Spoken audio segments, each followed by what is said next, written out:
something happening here. What it is ain't exactly clear. There's a man with a gun over there, telling me I got to beware. I think it's time we stop, children, what's that sound? Everybody look what's going down.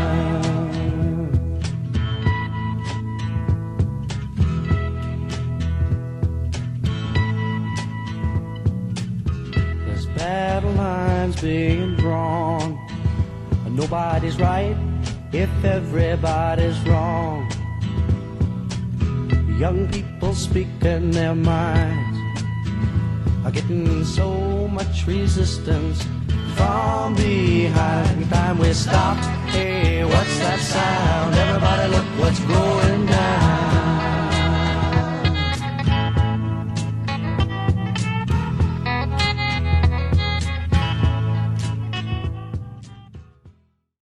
Hello. Hello. It's time once more for day release with me, Clive Davis, and you. Who are you? Robin Frenchwall. Robin Frenchwall. How's it going, Robin Frenchwall? Sacred blue. You know. Yeah, how Right. are you? Are we doing this again? The bit where I ask you how you are and then you say you don't say anything. Oh, Karen. No, it's cracking. I was going to say that I was going to introduce myself as I'm an analyst, not an analyst. Oh, yeah.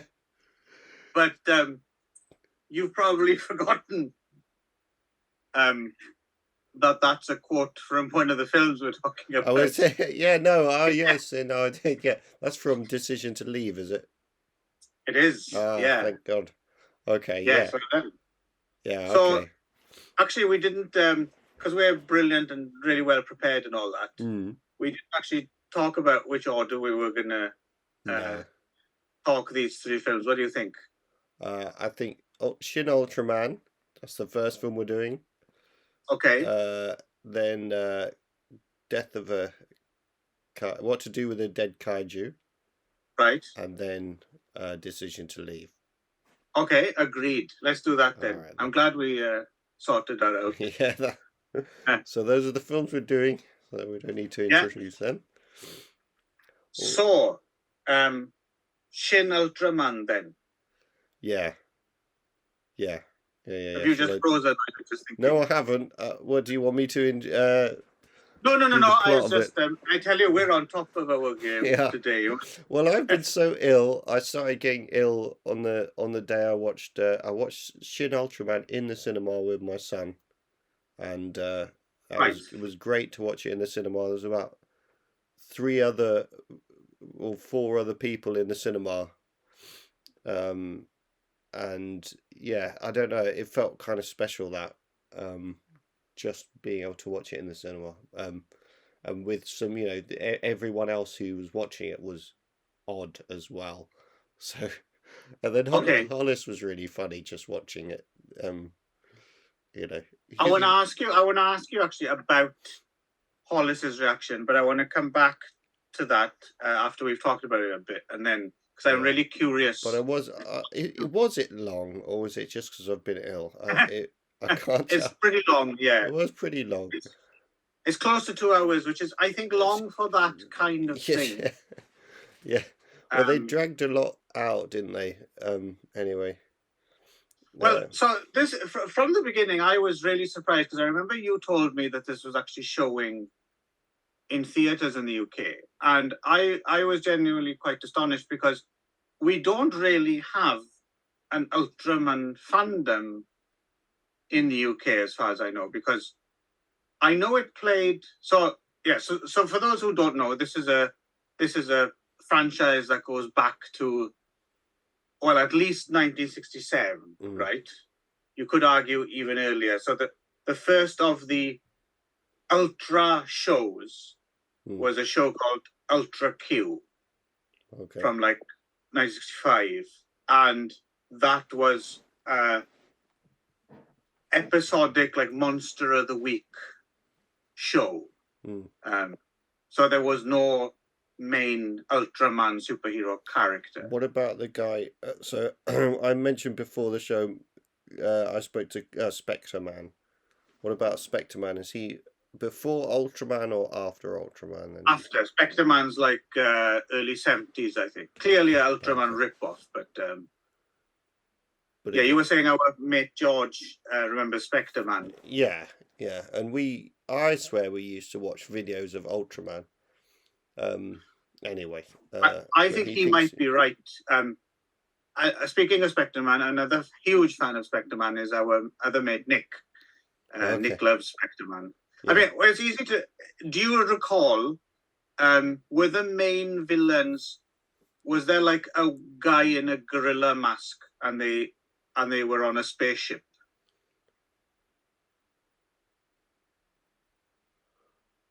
No, see, I just remember Ultraman growing huge and then fighting monsters. It was Spectre Man did that as well. He did do that. Okay. But I remember anyway, the silver and red anyway. But right. maybe you might be right. It could be. It could think be George was well into that, and then he also had videos. I swear that's what I. Anyway, it doesn't really matter. Right. It's an internal dispute. Yes. No need for it to break out. Yeah. Onto the internet. We'll corner him. Yeah. Some of the time. Yeah. Because he's not as tough as he looks, is he? No, he's not. We could take him down. Yeah. So and then the spin-off of that was Ultraman. So that was the first Ultraman show in 66 or 67, I think, was when they brought in the idea that there's a main superhero who is kind of like he's like a hybrid of a so the main character is a member of this kind of like a self-defense force to protect the Earth from or Japan specifically from being attacked by monsters all the time, and then he's saved by an alien being and then kind of becomes a hybrid of him. Yeah. And then whenever Earth is in danger, he fucks off and turns into Ultraman, saves the world, and no one seems to ever notice, hang on, you're always in a toilet when Ultraman, is... well, the alien race, which I just read, so if you want to read it, you can instead, or you can listen to me say it. Do that. I like the sound of that one. You're not getting away with it that easily. Is that they die in their natural form, these aliens, unless they either take a human, like the pollution and the light distortion from the atmosphere of Earth kills them, so they have to take either a human form or like snatch a body sort of thing, or become a human hybrid. So yeah, I see. Well, no, so just to explain, so we have Ultraman the first series, and then there was an Ultra 7 series, and then since then there's been so many Ultra series and spin-off films and stuff. I mean, it's a whole world into itself, and a lot of that stuff you're talking about, I think, like, as these franchises grow and it becomes necessary to retcon stuff and, for it all to make sense. Some of this stuff is probably stuff that's brought up in later series. And he's got Ultraman Brothers. And so the thing is, I've actually decided to go back, and I have been very slowly watching all the Ultra shows from the start. Like, my idea is I will slowly, with a few series in this book and a few series in another book, eventually I'll cover the whole thing, or at least as far as I can go until we get into the CGI 2000s stuff, I'm interested in the 60s, 70s, 80s, 90s kind of period, right? So I've done Ultra Q, I've done Ultraman, I've done Ultra 7, and I think the next one is the Return of Ultraman. series. And were it not for doing this, I probably wouldn't have seen Shin Ultraman like for another 20 years or something, because I was like, doing it chronological or whatever. So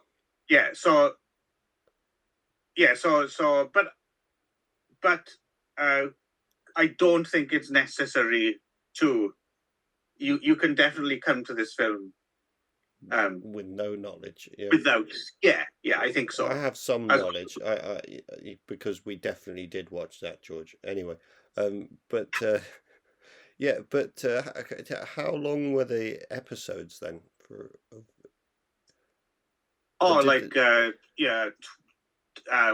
We're probably with commercials at like a 30-minute slot.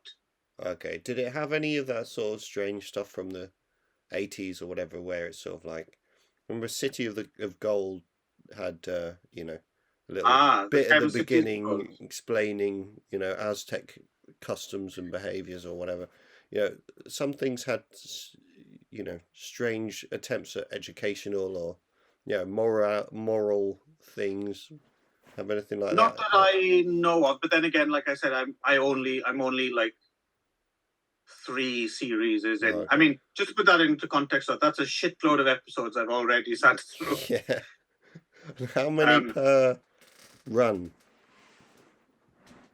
Oh, well, it depends, but how many were... I think the first Ultraman series I think it was like 30 or so episodes, and then Ultra 7 was longer, I think closer to 50 or something.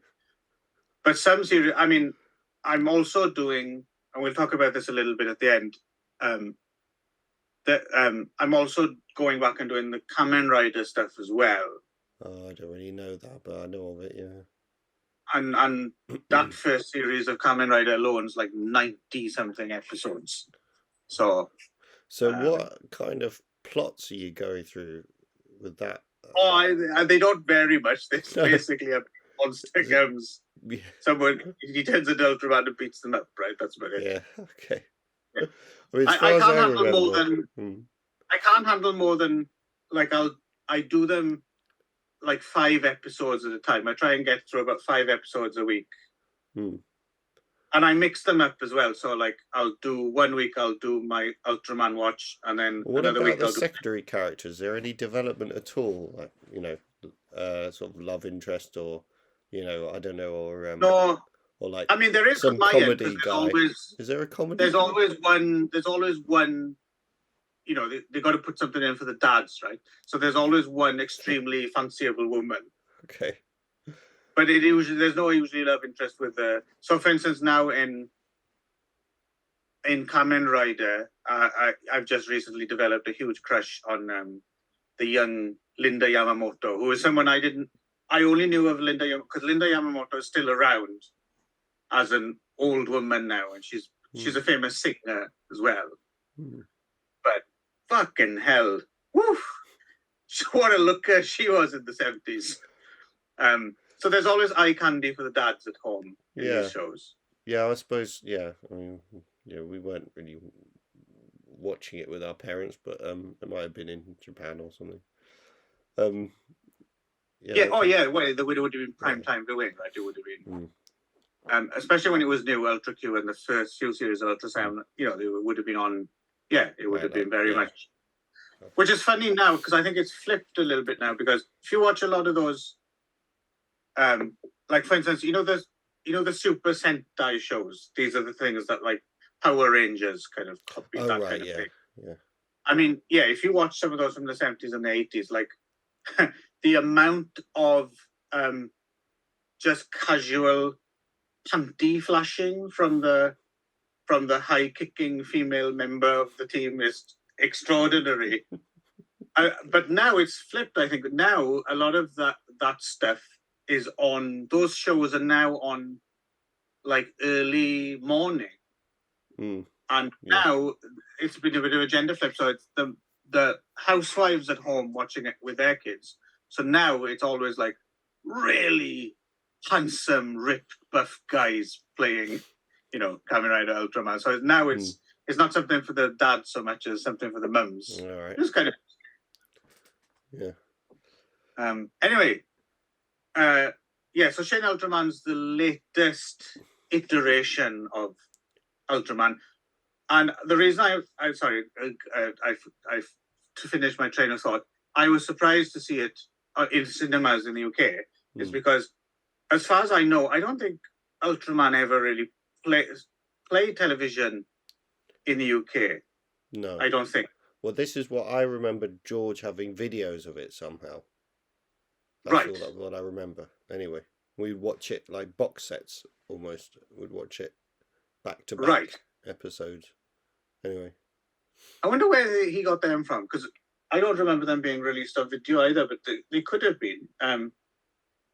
But because even in the States, I think there's a few.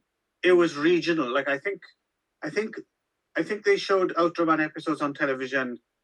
The first series, I think, in like San Francisco, and so there's like a small pockets of Ultra fandom in the US. But as far as I know, UK not at all. So maybe I wonder why there's got a theatrical release in the UK. I was kind of quite surprised. Well, yeah, I don't know whether it's just trying to kind of capture, cater to certain markets or whatever. It's really 2 days was at least in London. I don't know whether it was nationwide, but that's how that was your window to watch it, and yeah, but even and it was in a few cinemas, not that many. So it was quite a treat to sort of go and see something. Just so it's like, I don't know, it's like having some sort of visitor, like Ultraman, come and visit basically London, right? And because no one knows that Ultraman's actually coming to London, hardly anyone noticed, but he was there, and giant and everything. If you have your eyes to see, and you'd be wondering, why isn't everyone here to see Ultraman? It's like that's it. I get that. So I suspect you might have enjoyed this film a little bit more than I did because of those circumstances. I enjoyed it. I was just so fucking tired. I did start to fall asleep towards the end, and there were some boring parts. It has to be said. A lot of the, I mean, is it with all of these sort of the kaiju type films? I can't. And this was running in my head that you might have more answers to it than me. That it's sort of, they're like office films, aren't they? But this one was. This one was, but then I've seen quite a few with Hollis, because he does love them. So I've seen I've seen Shin Godzilla. I've seen what was the latest? Was it Godzilla versus King Kong? The American one. Yeah, maybe. And then also, so he likes, but he does like it. Is it Tohei, or was it? How do you pronounce it? Well, it's Toho, right? Toho, that's it. Yeah. Anyway, he likes to. I mean, he would be better at this program than I would, because he's done all the research, and I was too ill to do any research. But is he in bed by now? He is in bed, yeah. So I can't get him. Horace, your daddy wants you to tell me fucking toy. Anyway. Tell him, man. Tell him what you said to me. Yeah, tell him on it. Fucking. But it's I've lost my train of thought. But is it kind of is it, because it was seems like it's supposed to be, and the same we'll talk about what to do with the dead kaiju as well, but it seems like it's supposed to be satire. I think I know what you're trying to explain, and no, I think both of these are weird outliers in that way. Like I mean, as far as I can tell, I mean, in terms of Ultraman as well, I mean, there have been movies, so maybe the movies play a little differently, because they have to fill, they have to fill a longer time period. Well, And, they're and, also and they, they're trying to update it. I don't know whether they've watched The Office and they thought, right, we could do that. yeah, I don't know. I don't know what they're trying. I mean, so you mentioned Shin Godzilla as well, right? So that's the same kind of creative team. So Hideaki Anno, right, who did the most famous for doing the Evangelion anime series. That's the thing he's really famous for. Okay. And then him and this guy Shinji Higuchi, who made those Attack on Titan live action films. Oh yeah, yeah. Oh, because at the beginning, did you also have this as well? At the beginning of hang on, am I talking about the right one? Yeah, yeah. The beginning of Shin Godzilla, there was a little thing talking with the guy you just mentioned, guy's name, talking about Shin Godzilla. Shin Ultraman, and he introduced it in the theater. He introduced it, and well, I'm wondering if that might be. No, I didn't have that. I'm wondering if that would. I'm wondering if it was because of like what we said about Ultraman not necessarily having. Yeah. Was he introducing the character and what it was? I was talking about the history of it a bit and stuff like that. Oh, that makes sense then. That's interesting. I didn't know they'd gone to those lengths, but it would make sense for them to. Yeah, so it doesn't totally just land on deaf ears, right? Yeah. But yeah, I mean, I probably didn't realise that they were only talking to 4 people, but they they were sort of addressing the UK audience in a funny kind of way, or the foreign audience. So. Were they speaking in English or were they subtitled? I can't remember. The film itself was dubbed, which was horrible, but there you go.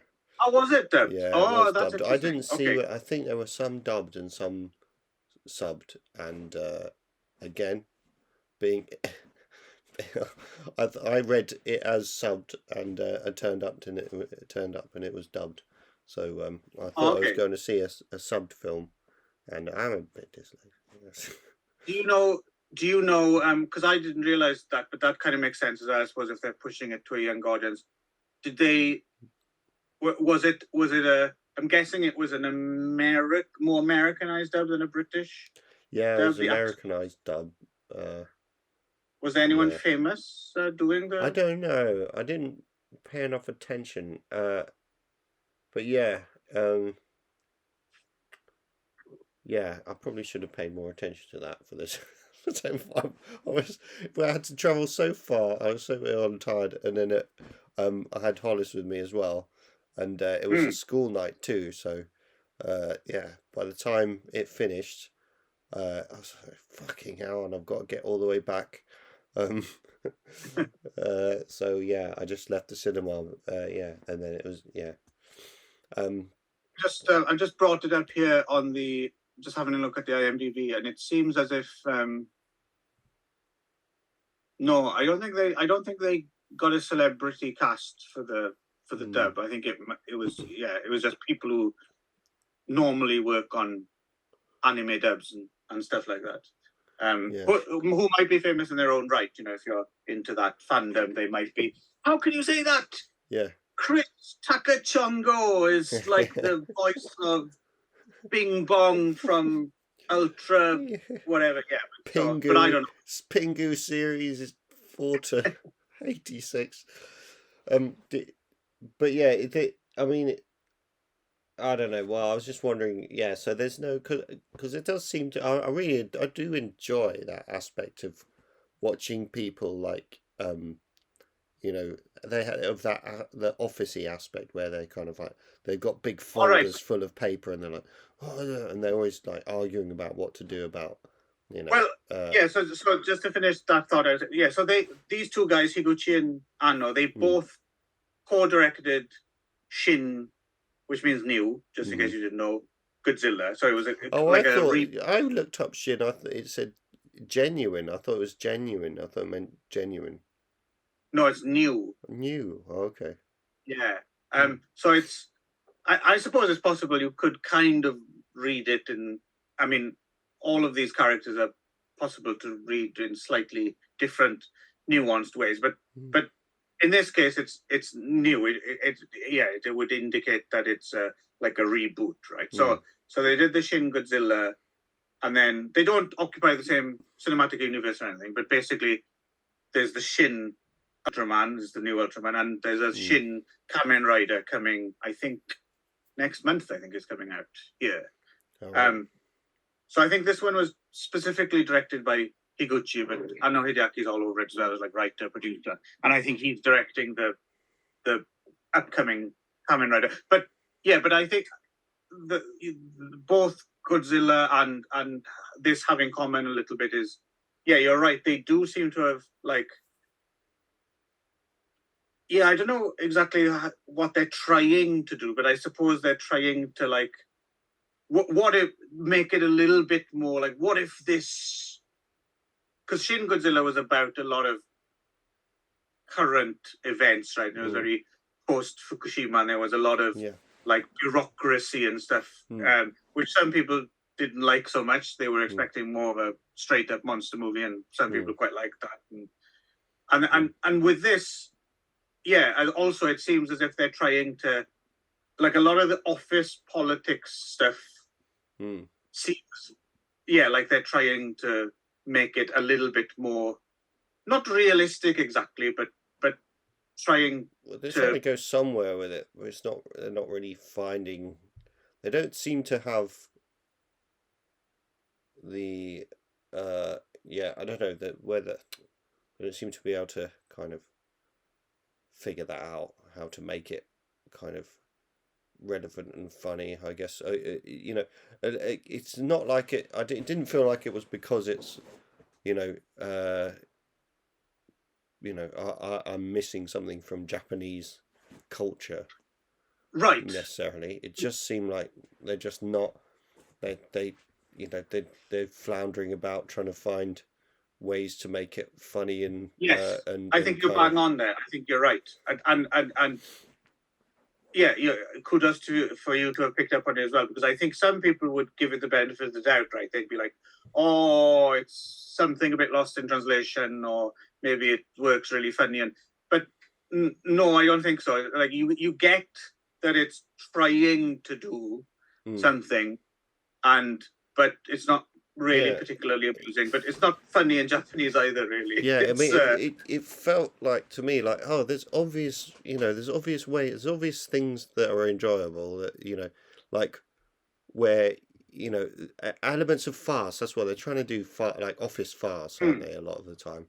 And there's elements of farce that are really like apt, I think, and good for this. Yeah, you have these ridiculous monsters, which you can make marauding around the city and stuff, and you can make them powerful and all the rest of it. Do that, and then also when you do have it's just they don't have that comedy edge where so you have you got to make that, like, so say there's a bit where a bunch of papers or everyone's papers go flying, you could I feel like you could easily make that really farcical and really hilarious by injecting enough importance into those documents and stuff like that, and enough sort of stupidness and enough external stuff like monster related stuff go on where it's not kind of hokey and like well, the other problem as well, I think the reason it doesn't work is the film seems almost split into, like, I never felt that. So you've got the monster stuff, which is, I mean, the CGI is very long. Okay. Yeah. It's a bit ropey here and there. But conceptually, I quite like some of the monsters, like that digging machine monster thing. I thought that was quite cool. But the thing is, that kind of happens over there. And then every now and again, the human characters kind of are in the back. But it all feels very rear projected. Like, at no point did I ever feel that the human characters were in the same space as the monster stuff going on. Do you know what I mean? I never felt any peril, really. No. They very felt a bit low budget in that regard as well. But I thought the whole point, the reason why I thought it was genuine is because these mark themselves out as different from the sort of Hollywoodized CGI heavy ones, because they actually are people in suits as much as possible, or is that not actually the case? I don't think really. I saw that there were, like with the mole thing, there were moving parts as CGI, but it was also an element of someone in a suit. I think they're still doing that to a certain extent. There's still someone standing there, like, and then doing the performance capture thing rather than full on just CGI. But that's an odd distinction, because for me it doesn't really play any better than if it was just CGI. Do you know what I mean? For me, it does seem just like a bunch of pixels rather than anything solid. Yeah. Well, in this case, I think Shin Godzilla, maybe it was a little bit more, obviously a person in it. It's just I like the idea of updating the suit. Actually, I really like the idea of updating the suit, put more animatronics in it, and still have them, still having them fight. I would like that as well, but I think it's a tough sell in today's world. Absolutely, I'd like monster suits. I think that might be one of the reasons these things. I mean, even it's not just for the past like 20 or 25 years or whatever. All these more modern iterations of these shows, and as they've progressed further and further into having more and more CGI and less just monster suit stuff, and they just kind of, what I've seen here and there, it just kind of leaves me cold. It's not the same. It's not the same feeling at all, right? I like the. It doesn't matter if it looks a little bit silly. I like the tactility of the old monster suits. Someone's actually built someone with a giant flower for a head or something. Yeah, exactly. And, I think you could. I think you can do a little mix as well, but you could do. You could do. You could do. You could do well with all of the kind of different manufacturing techniques with and animatronics that you have, but I guess they can't afford that. Well, it's odd. I didn't particularly like Shin Ultraman, but I also don't feel like being too down on it as well, because there were elements, like I noticed, like some of the music and stuff as well felt quite retro, almost like they'd gone back to the music library and like got old stings from there and stuff.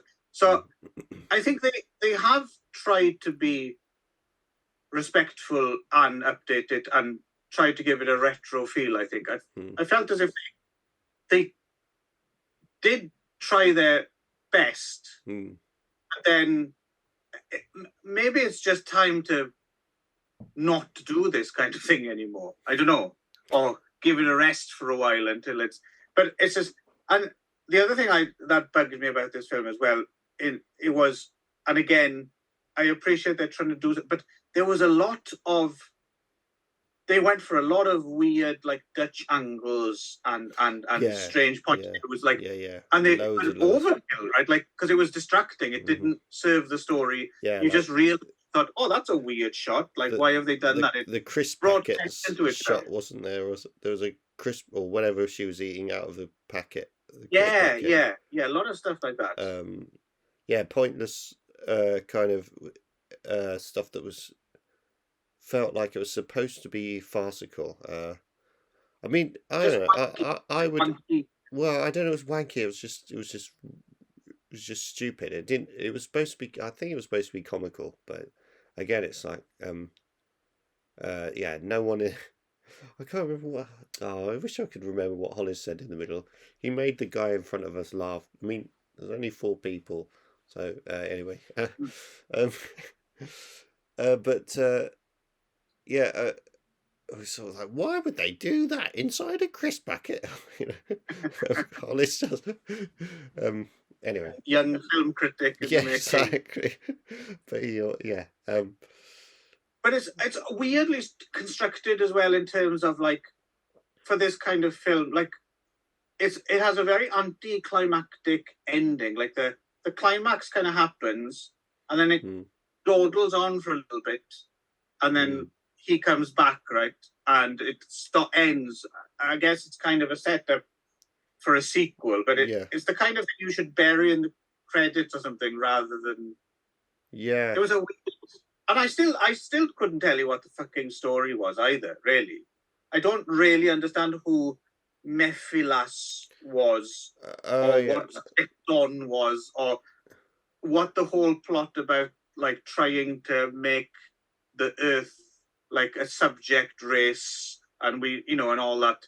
I mean, it was a job to follow it, because on the one hand I didn't give a shit, and then I mean, did Hollis confusing as a story? I think he just went along with it. He was pretty tired as well. Like I say, midweek and stuff. I liked that Mephilas was it kind of the triangular thing was inside out and all that, wasn't it? I like that kind of aspect of Mephilas in human form he kept doing that annoying catchphrase. I don't know how they did it in the dub, but he kept saying, "My favorite saying," and another joke that they just ran into the ground. Right? Well, because was that Mephilas? Who was the guy? Yeah, was that the I think I blacked out a few times. I did actually fall asleep at one point. I'll be honest with you. I don't think it made a difference. I didn't fall asleep, and I don't really know. I mean, was he the politician? Was he, or not was he the politician who kept saying those sort of phrases that are... Yes. My favourite saying, or another one of my favourite sayings, or at least that's how it is in the... I don't know what... They might have changed it a bit in the... Oh, well, he kept saying, as they say... I can't remember. Yes, and something like that, yeah. And everyone kept going, what? At him, right?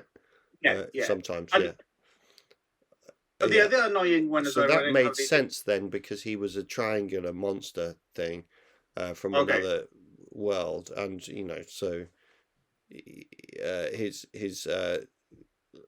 attempts at being human were... He's a bit Mr. Logic, isn't he? Yeah, or something. Anyway, I mean, it was... I don't know. The other thing I was wondering how it played in the dub. So in the original as well, so there's the whole office politics thing is the new guy in this office that's played by Takumi Saito. He's the guy who plays Ultraman. Yeah. He's paired up with Nagasawa Masami's character, and there's a fizzling English love.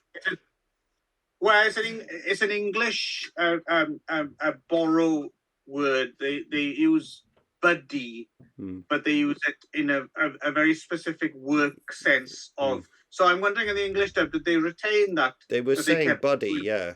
Buddy thing. Oh, okay, all right. Yeah, it was a bit weird.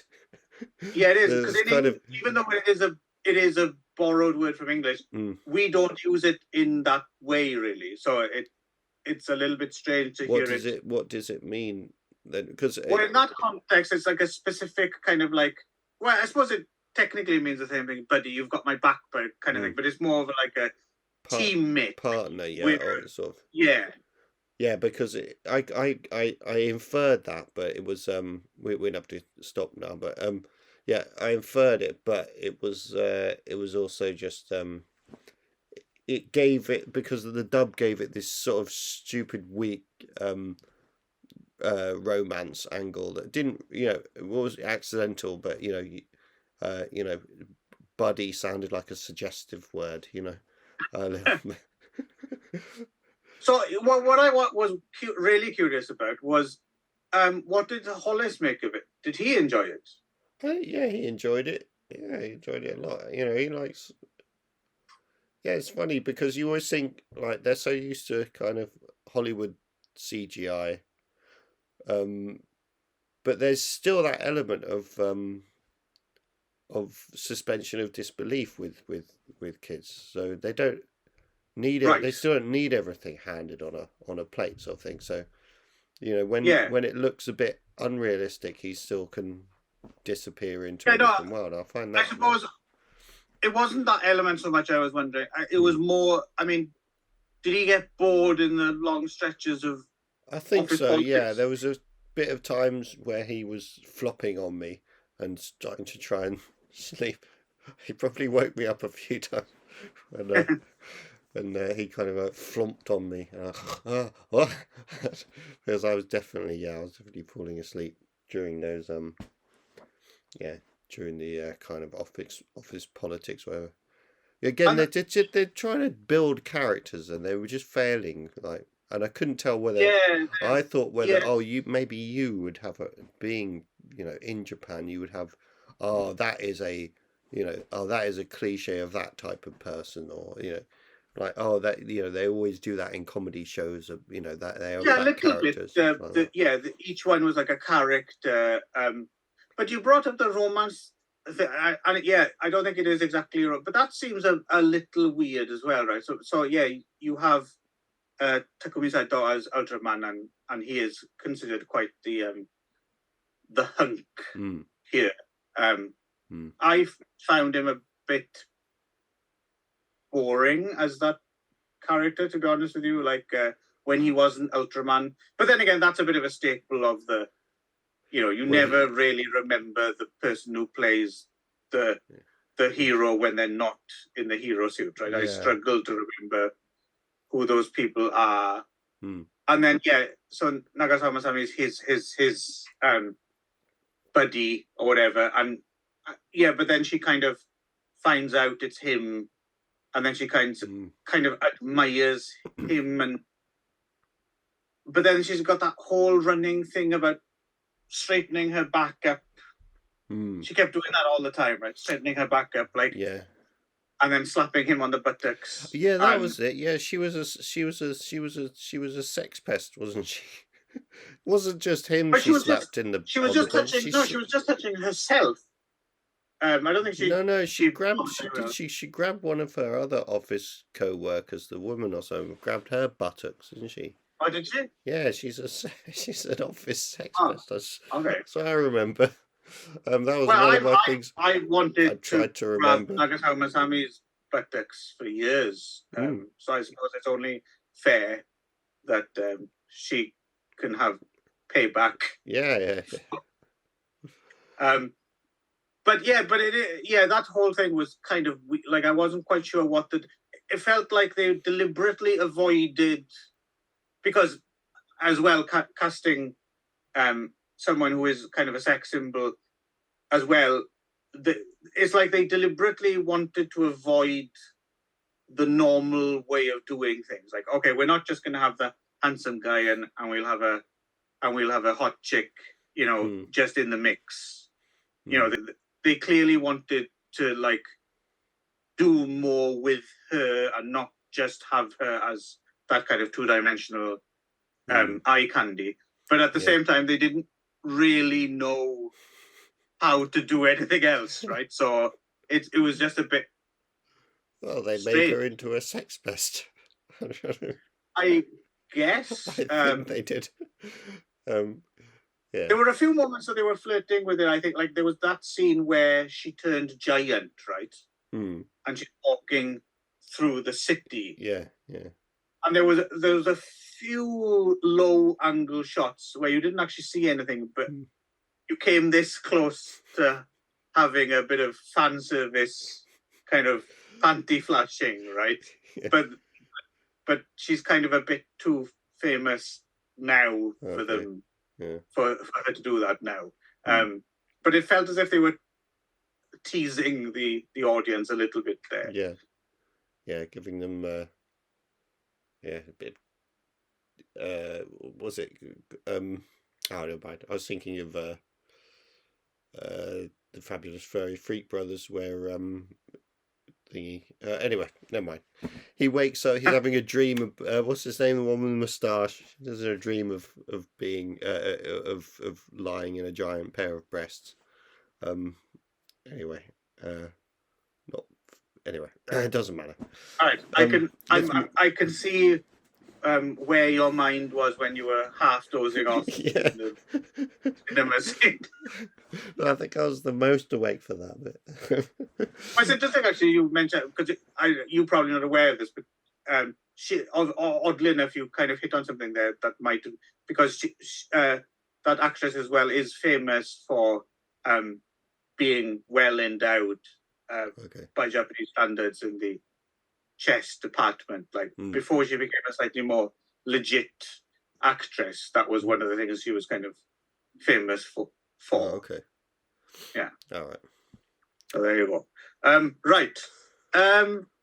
Yeah, I think we're kind of done on Shin Ultraman, I think, are we? Yeah, I think so. So, well, I asked you about what did you Hollis, after Hollis, yeah, what did you kind of make of it yourself? I thought it was all right. Yeah, I just wondered. Yeah, I mean, I thought it was a kind of it was a shame because I think you could do. I wouldn't mind having a go. You know, I don't know whether you'd want to have a go at an Ultraman, but sorry, I thought you were talking about something else. Making a film, you know, of that. Would you want to have a go? Could you see some directions it could go? I feel like I could. You were saying, oh, well, you know, why bother make it?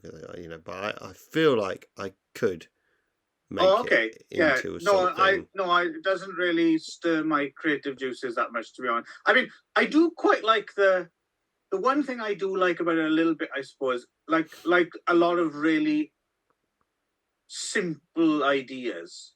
There's a certain appeal to, you know, like a kung fu film, like where, you know, the plot's just, you know, didn't you kill my brother? And then it's just, what can you come up with between three people in a quarry? Like, how many configurations of fight scenes and choreography can you do?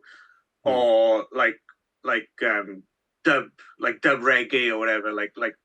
What could you do with just, you know, drums and bass and all these echo effects? And when you go into something really simple, sometimes it's the world. I suppose this has that potential, right? It's like dudes in monster suits rolling around. Well, they had they had the psychedelic bit. That was also a kind of deliberate nod to the 60s and stuff, wasn't it? I mean, bit, you know, where he's sort of flying around. So the simplicity of the concept, the basic, I can kind of see how that appeals again and again and again. So I get that, but no, I think you could. I think you could do something with the origins aspect and it being an alien race, kind of you know, who have a reason to sort of grapple the kaiju, and then I also think you could, you know, with some of those office. Well, I think that has been tried, though. I think like the later you get into later Ultra series, I think they have. Yeah. Like I think with this one, with the whole Shin thing, I think it's the point was they did go back to basics again. Like this isn't like the story so far kind of thing. They've deliberately rebooted it, right? So prior to this, there is a lot of Ultraman world building, and you meet all the brothers. But they included it. I mean, I think that like I say, if it was me, I would have. It would the budget would have far exceeded Avatar, and I would have. So I, probably lucky that I didn't make it because my reputation would be ruined before it's ever got tattered. So yeah. Yeah. So for you, I suppose it was. You had the novelty value of seeing this kind of thing on a big screen was that was good. But apart from that, it wasn't that good. No, it was all right. It was nice to see a film with my son, that he likes, and that was different, I mean, if they wish it was a bit more different. I don't know if it was successful enough, but if there is a second one on the way, I mean, I would give it a go. to see if they, after they kind of got that out their system, and they might progress on to doing something a bit more interesting with the second one. But yeah, I don't know. But yeah, I'm sure I'll have to see it anyway. All right. Right. So, Kaiju no Ato Shimatsu. What to do with the dead kaiju? Oh, wait, Clive. Yes. What's that on your? Put your neck towards the camera a minute. Sorry. No, right up. No, right close. Right, just on the back there. Yeah. Wait. Yeah, there. Oh, there it is. Yeah. Look. Oh, thanks, man. Right. That was Worth it. that was brilliant. Thank you. I like how you smoothly integrated it in, and it just organically. Yeah. Yeah. But, We'll pick it up in makes post. No sense. Yeah. If you haven't seen what to do with the dead kaiju. No. But all will be explained as we go along. Yes. It was... right. Another 2 fucking long film. Yeah, that was a hugely long film, and I definitely kept one eye open for most of it. Close to 2 hours, this one. A co-production, Toei and Shachiku, written and directed by Satoshi Miki. And this is, this is definitely more like, well, I mean, from the get-go, this is clearly supposed to be a satire, right? Yeah. And it's very much a post-Fukushima kind of bureaucracy and red tape kind of... a deconstruction of Japanese cultural problems that I would say in this occasion I'm probably missing quite a bit, but I would say there's not that much to miss. Maybe it's just that it's sort of like whether I'll get much enjoyment out of it. Well, there wasn't. Well, no. Once again, you're very canny there. I think it's a mixture of the two. There is very culturally specific things, but it's pretty much all shit, so it doesn't matter. Yeah. And it's not funny.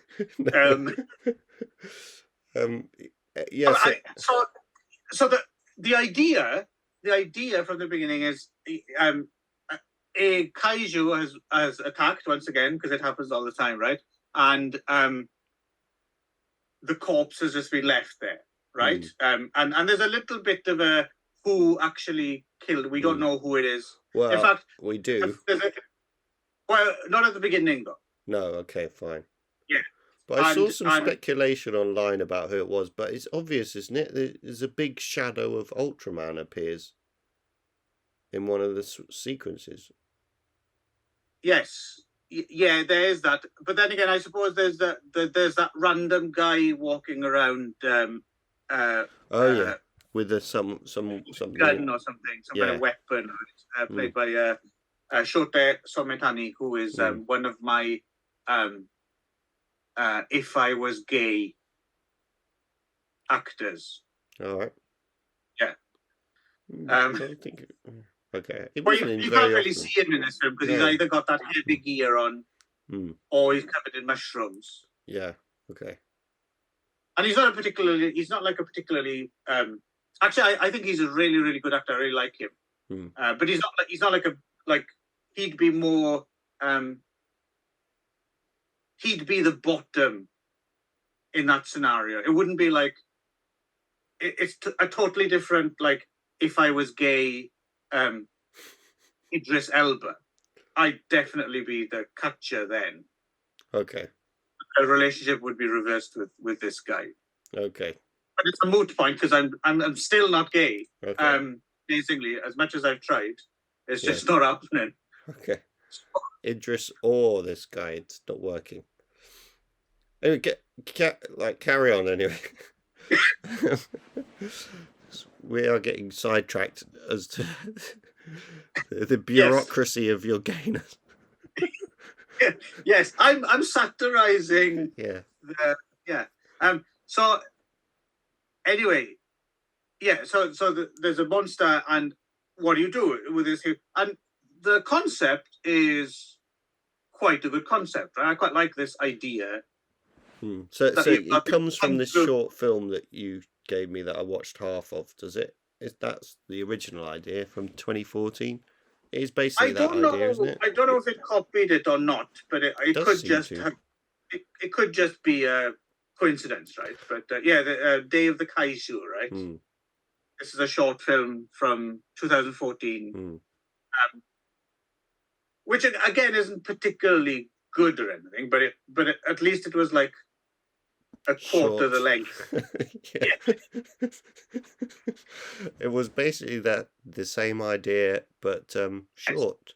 And this film sort of felt like it was trying to be an indie film, didn't it? Really, in a way. Well, yeah, it's got those sensibilities. It's odd, isn't it? Because on the so you've got this dead, rotting beastie, and then what they never address in the films is, well, what do you do? How do you get rid of it? Like, which municipality is in charge of of this and that, and all the politics of that. And the only gag that I thought was funny was the fact that no matter what they do, Korea, or as they just call it in the film, a neighboring country, complains. I thought that was the only one genuine good gag that made me laugh, was no matter what happens, Korea's going to complain. I thought that was quite funny. But yeah, so it's a nice idea. It's a really nice idea. But I don't know, it kind of falls, like you said, in a way it's indie because it's got that feel of, like you said, a lot of office politics and running around and stuff, rather than concentrating on, big, action stuff.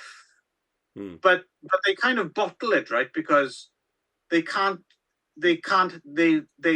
insist on having a young motorcycle riding hero and his hot ex-girlfriend who works for the minister, and so they have those elements in it as well, but not in a cool way like Mike Judge would do, like just put them in there straight, just so it's like a background for the comedy to happen in front of it, right? Like he's actually trying to do that stuff to a certain extent, and then the other more indie, pindly office politics, bureaucracy stuff isn't funny. And instead of having like proper satire, they just have people shouting at each other and running around and making loud noises.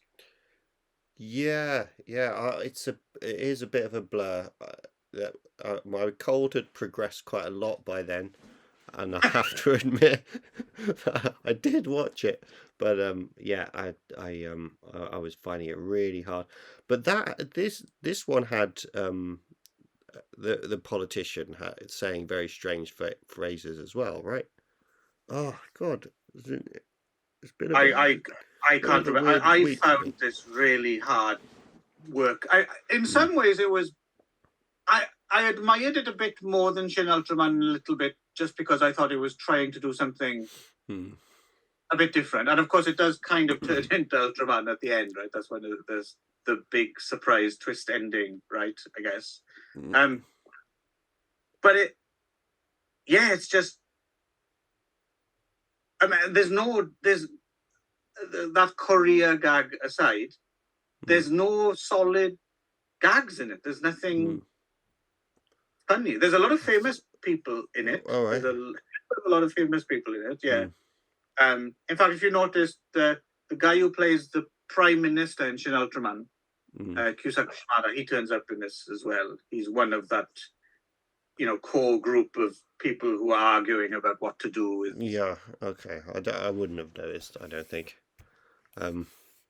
He's got a very distinctive face, but but yeah. Well, so how did because it's kind of like I'm wondering in a way if that was kind of a distraction for me. As I'd be, well, it's like sometimes when you have too many famous faces in a film, that can work to its disadvantage, right? If you're star spotting. So I'm wondering, it might have played better maybe for you if you didn't know who these, because you didn't recognize them as famous people, right? So they were just characters. Yeah, But I didn't recognize have made a difference. Well, I could judge them on their acting a bit more, I guess. But yeah, I don't know. I think again, like I say, there were certain things I think, well, if there was a certain cultural aspect where I recognize this particular type of person or this particular character, but then politics is kind of almost universal, as in, bullshitting and trying to kind of smooth things out. And, so for example, what was the idea again of making it into a tourist attraction? Right. And then everyone starts sort of seeing dollar signs in front of their eyes. I don't know.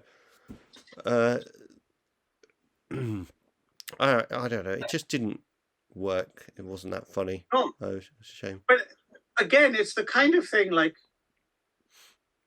you imagine someone like really good at this kind of thing, like imagine like an Armando Iannucci doing this. Yeah, that is exactly Armando Iannucci. The thing of and that is exactly who I was thinking of. Not maybe not The Office, but the thing that he did. Thick of it or something like that. Pardon? The thick of it or something. No, like no. That. The thing that he did, I would say is closest to it is the recent thing I was on Amazon, which is about that basically a cruise ship, but Avenue 5, is it? Yeah, a spaceship that's like yeah, a cruise ship. I haven't seen it, but I've heard of it.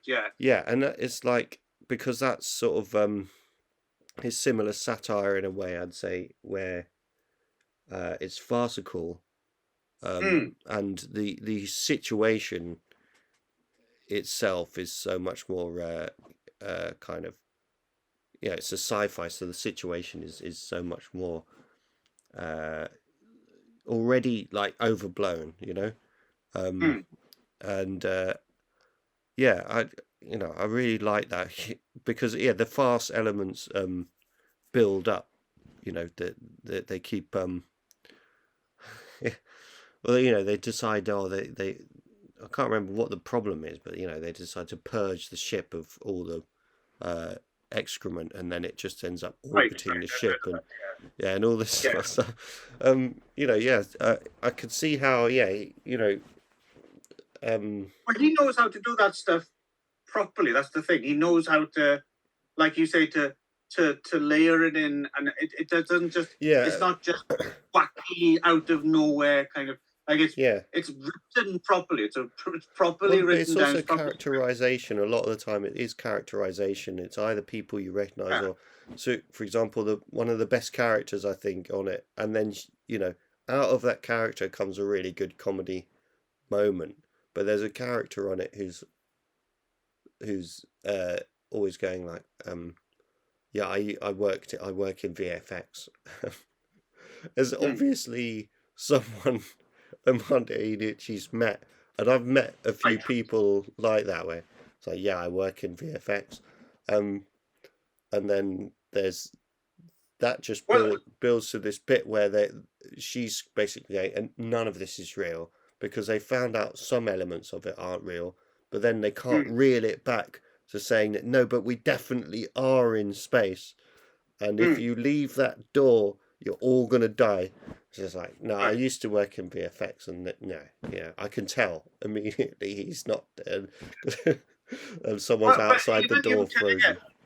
Without having seen it, even you telling it, you can kind of tell that, like you said, it's based on someone else. So it's got that slightly more personalized touch, which is important, I think. Whereas the stuff here seems a bit more off the shelf, stereotype characters, right? As opposed to like it has to. Were there I no think that's politicians, where- or how much of Japanese politics do you follow enough?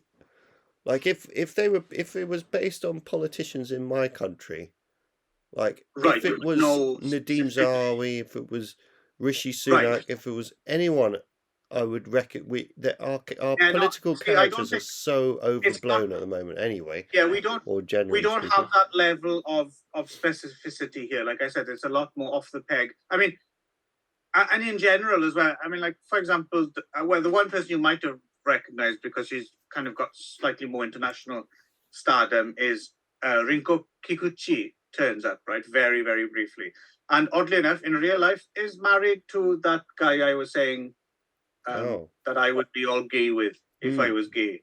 Okay. Anyway, yeah, she turns up. She's the character. She like turns up, and she's supposed to be like some hard ass, like military person. Oh yeah. And I understand it might be like a bit of a celebrity cameo thing, but it's built up as here's this, and she turns up, and she's on screen for like a couple of minutes, and then they even come back to her again when she's just stepped out of her shower, she's drying her hair or something, and you think, something's going to kick off, and then you never see her again, and it's just really. This is a lockdown film as well, apparently. Yeah, apparently it's So there's that element as well, that something it might have just got really disjointed and some stuff got cut and things like that. It seems like we can't do that, but we paid for her to come on screen or whatever. Yeah, but still, I mean, even then, I mean, it's a major fucking release. I mean, get your shit together, go back in, re-edit it, do reshoots, something. And just some of the basic logistics didn't make sense. So at the end, when he's on top of the monster and he's drilling those things to siphon off the gas, right? And they go up into some kind of whirlwind into the. What was all that about? I didn't understand the science behind it. Like, why is it swirling up into a where? That was that guy. That was that long hair. That guy. The explosives expert. No, the other one, the long-haired professor guy who had developed a whirlwindy thing. Oh, is it? Okay. Yeah. Maybe be you might have been. We can help each other. You were blacking out that bit. But the thing is, it was even a very if we long. put it together, it'll still be rubbish. It was. It's definitely still rubbish. But he explained the whole science behind that, but I really couldn't keep my eyes open for that. But he was saying, I don't think it really makes any sense. I'm sure it probably doesn't. And, well done. I mean, you paid more attention than managed me. to pay attention to that bit. Yeah. All right. Should we call that bit a day, or should we or have you got anything more to say about? Yeah, no, I can't even. I mean, I can't even muster up enough like energy to go on a particular rant or tear down either. Really, it's just. Well, I don't feel like I can tear it down because I'm not culturally aware enough. Like I couldn't say, if I lived in Japan, I really would. If I was really embedded in Japanese culture, then I might be able to get annoyed at, that's nothing like, or something. I don't know. Or they could, but I can't. Right. If you gave but me that. Instinctively, you still kind of feel that it doesn't work. Yeah. Like, no, I just watched it and I felt like it didn't work on any level. Like, as in, if I were Japanese, it would, but I couldn't tell because I felt like there could have been a politician that this was referencing that is hilarious once but by the sounds of it, no, not really. No. No. I mean, yeah, no, it's no, a pretty disappointing all round. Yeah. Uh, All right then. Yep. Right, put that to bed. Yep. Shall we talk about Decision to Leave then? Shall we decide whether we're gonna? You did a funny segue as well. God, we should be on TV. Yeah. I don't think I can do the plot of Decision to Leave. I had to watch Decision to Leave in 3 or 4 sittings because by then, we were going to do it last Friday. Yeah, I'm getting more and more ill, and you're in a coma at this point. Yeah, watching this. Yeah, exactly. Yeah, like they're resuscitating me. Yeah, it was Friday. I started to watch it on the Friday that we were going to do this last Friday, and and by then I was just really in a state and focus. Anyway, so you're gonna have to do the plot of this one. Okay. Well, I mean, I don't want to go too far. Would it be okay if I just listen to you? When I think, yeah. So this isn't to leave. This I think has now officially been Korea's entry for the Oscars 2023, I think. And this is Park Chan-wook's latest. Park Chan-wook of Old Boy and Handmaiden fame, right? Kind of considered one of he's one of the, along with Bong Joon-ho, right? He's the other big kind of celebrity Korean director who people might know, right? And he did that one English language film, Stalker, and then he did which I've not seen actually. I'm keen to see. It didn't get very good reviews. He did a mini series in English based on a John le Carré novel as well. He did The Little Drummer Girl, which is I think the thing he did just prior to this. But this is his kind of comeback to again a long film. But you know what you're going to do? It's Korean. And in this case, I don't mind because it's actually quite good. Yeah. So. Yeah, it was good. It should have kept me awake, but I couldn't. I was doing. But can you explain the plot? Because I thought actually the only time it made sense was towards the end to me. But I don't know whether that was because I've had a hard time paying attention. Well, I'll tell you what happened. Go on then. To a certain point, but beyond that, I don't want to spoil anything because it's kind of one of those. It's in typical Park Chan-wook fashion. It's kind of a twisty kind of thriller, and that's kind of the fun of it, right? To see where it's going. Decision to Leave. So Park Hae-il is a detective in Busan. He has a partner as well, and they are investigating. So a man has been found dead at the foot of a mountain.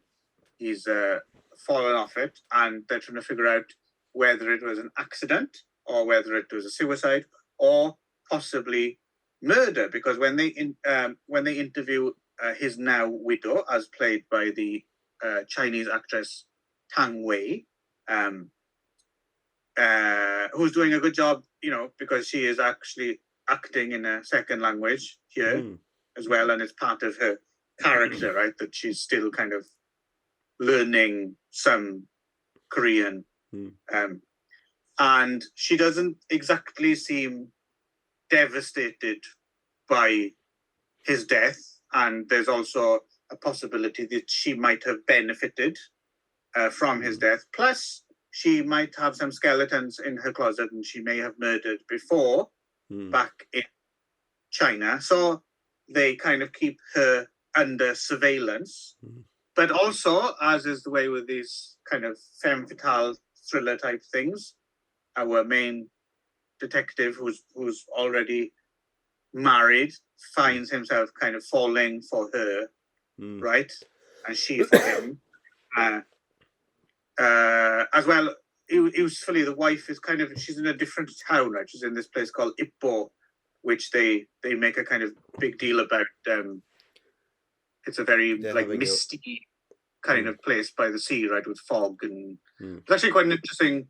This is somewhere I would quite like to visit after seeing in this film. I quite like the look of that place. So it's in some ways it's a typical detective falling in love with the prime suspect of the murder story, right? Yeah. I think I don't think we need necessarily go beyond that, because that's kind of the fun of the film is getting absorbed into it, and I think both our leads are really good. I would like to say everyone's good in Italian. It's a usual high standard of acting in modern Korean films anyway, but I think our two leads are like really good at selling this kind of love story, right? They're both very believable. Yeah, yeah, and up and down with it the whole time, especially the woman. But what did you work like? Is there a reason why he's constantly adding? Is that part of the plot as well? Like where he's doing, putting what do you call it, like saline or whatever on his eyes or whatever? Not saline. I don't know. The eye solution, eye drops. That's the word I was looking for.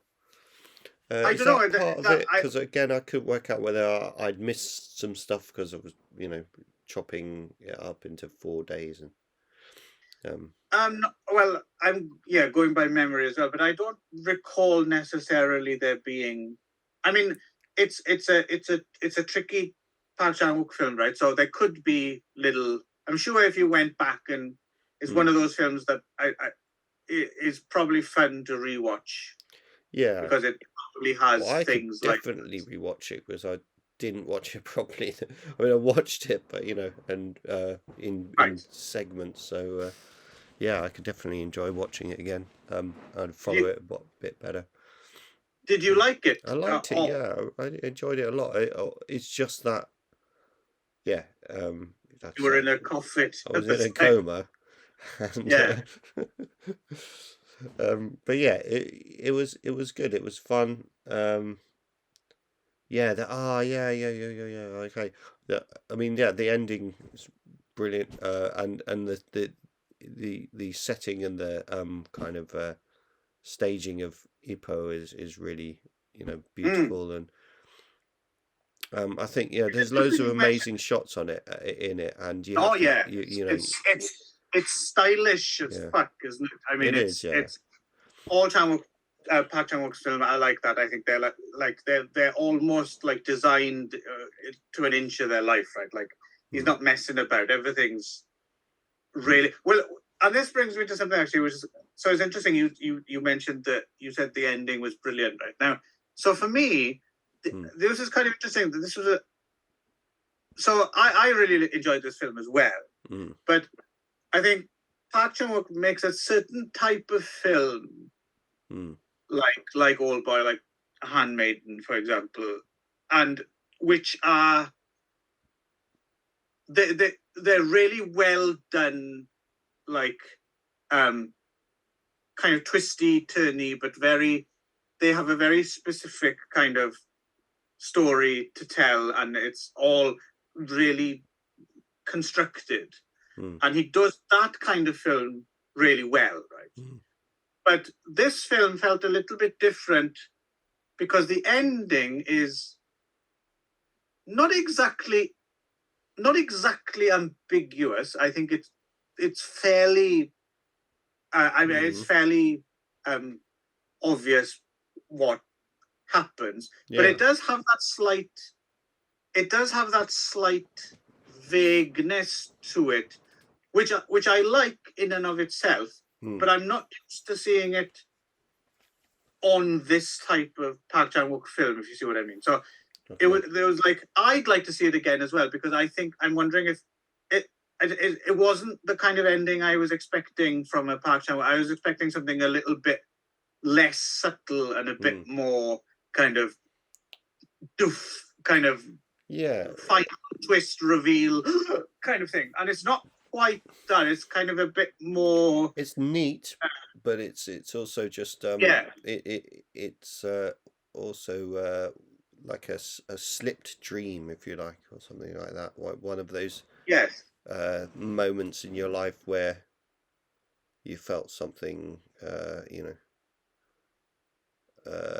like a missed opportunity almost. I don't want to give, but where you felt like so that's what I loved about it, without giving anything away, but that those forks in the road in your life where you wonder whether you've just gone past one and you didn't realize. And it's one of those things that is quite clever, because it's you realize that the cynicism was unearned, right? And you should have gone with your instincts. And again, not to give too much of the game away, it's quite clever in that way. So it's like there are these. Yes, there are. It reminded me a little bit. The tone of the film is very, very different. But there's a film from the mid-70s called Night Moves, which is quite a good. It's like a conspiracy thriller. But the way that film plays out is, it's like, yeah, okay, you've discovered there's a conspiracy, but so fucking what? That's only half the story. Like, the end of that film has discovering the conspiracy is the worst possible thing they could have done. Like, you should have just left it alone, kind of thing, right? And this feels a little bit like that, right? Like, he has his suspicions and stuff, and yeah, you're right, but dude, you fucked it up because you should have just not tried to uncover it, kind of thing. Do you know what I mean? No, it's great in that way. So talking about it, the film actually goes up in my estimation, because what I realized is in a way I've demerited Park Chan-wook for, oddly enough, kind of upping his game. Like, he's made a slightly more mature film than he normally makes, I think. And then I'm kind of dinging him for it a little bit, because it wasn't necessarily what I was expecting. And so I would like to rewatch it as well, because I think it would still entertain, even though I think it would be an entertaining film. Yeah. Because the chemistry between the leads is so good. Like, they're so like, without being particularly graphic or even erotic, really, in the way like The Handmaiden was, there's something really sensual about those two together in the film, right? Yeah, it's a difficult relationship, isn't it? As well, though, but they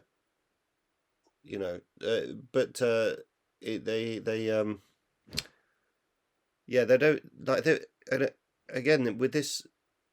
There were two characters who somehow you could recognize, like where that had didn't have much. They had there was some comedy elements to it, but I can't remember them. But I remember laughing a few times. And the great analyst got gagged. That.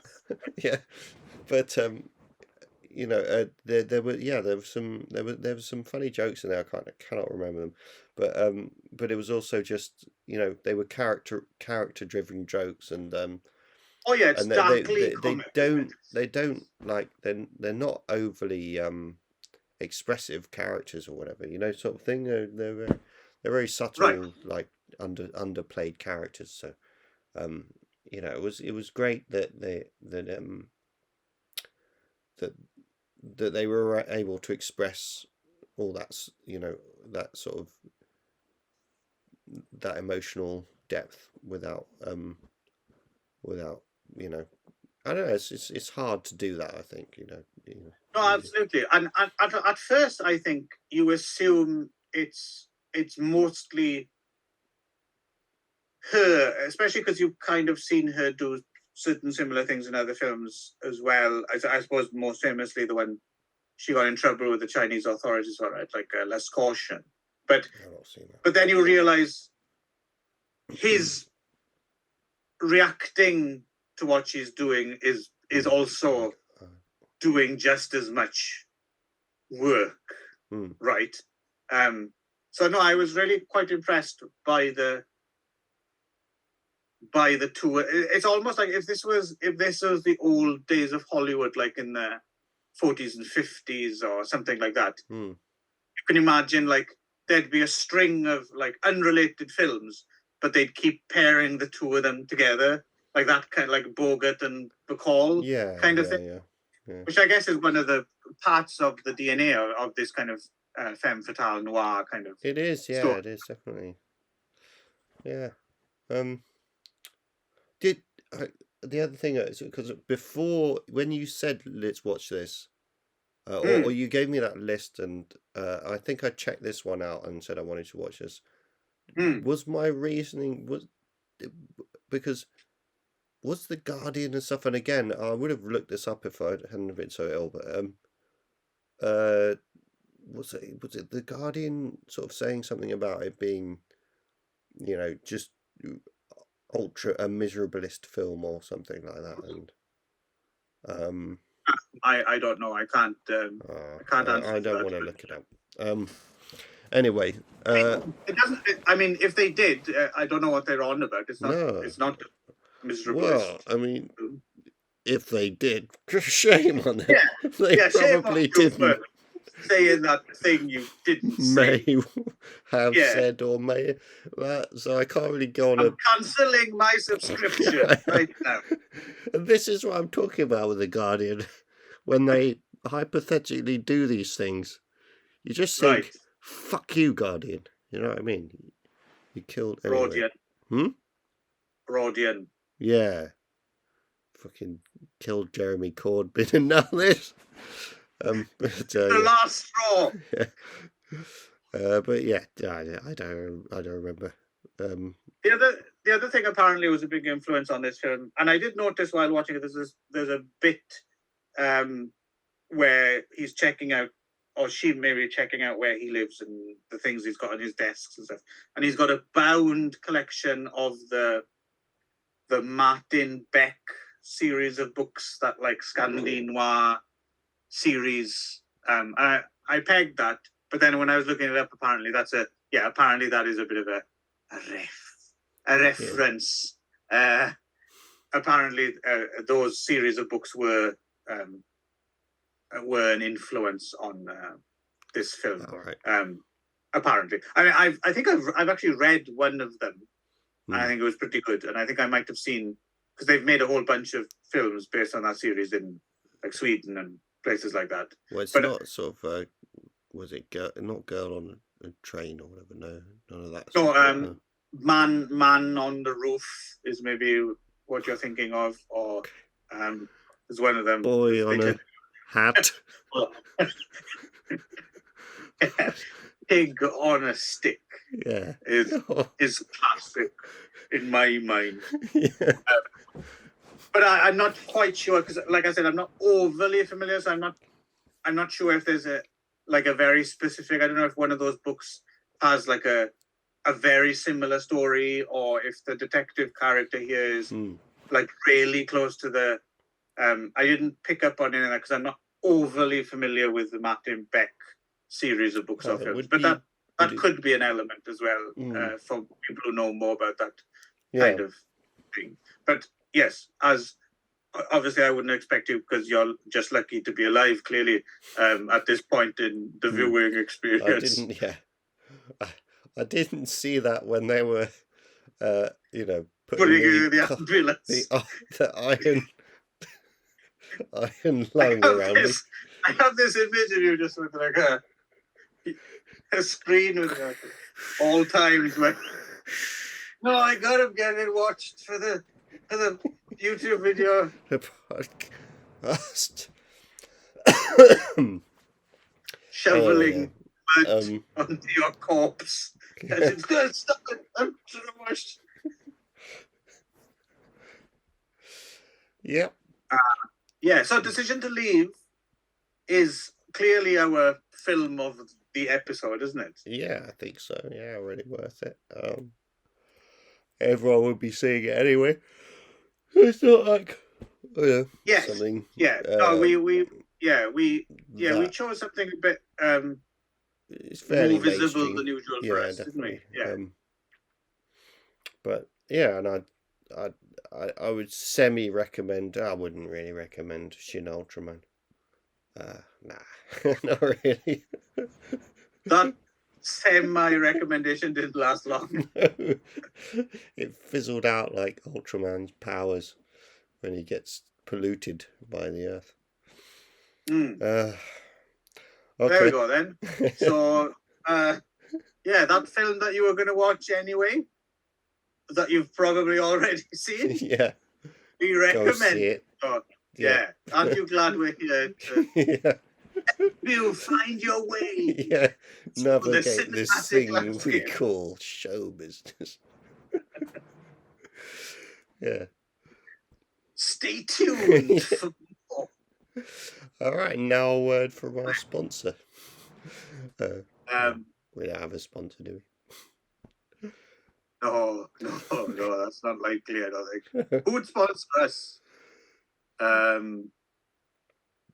Is there any, well, who would you like to, in a dream, let's say perfect world, is there a product that you would like delivered to your door consistently in return for happily sponsoring it on here, and you wouldn't feel any you wouldn't feel any conflict of interest? You'd be like, no, I like this product, I'm happy to endorse it.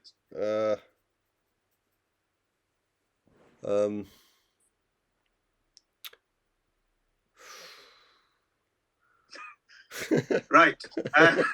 See you next time then. Yeah, bye. Bye.